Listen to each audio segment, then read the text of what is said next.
Ngayong 2013, it's more fun in the Philippines pa rin daw.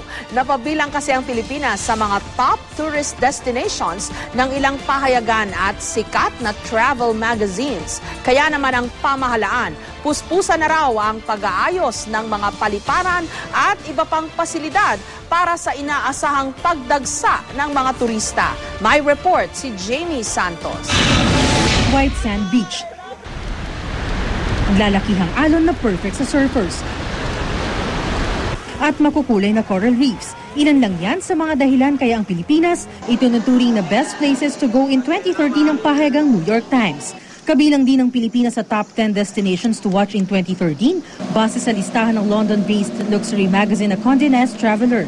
Maging ang pahayagan sa China na Oriental Morning Post, itinuturing ang Pilipinas bilang Chinese tourist favorite destinations. Yan ay kahit pa may alitan tayo sa China dahil sa pinag-aagawang teritoryo sa West Philippine Sea.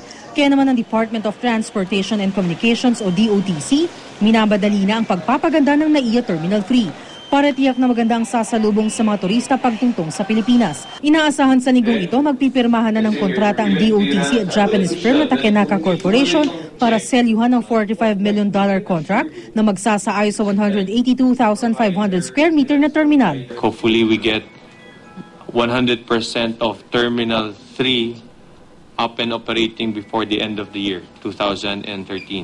Samantala, ang Clark International Airport sa Pampanga, meron ng Clark Airport Lounge dito sa Metro Manila.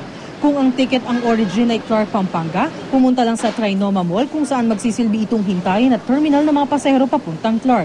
Magbabayad lang ng ₱200 bilang transportation fee. So this lounge is open 24/7 and there's a regular bus trip that will take them point to point straight from Trinoma to Clark Airport. Jamie Santos, GMA News.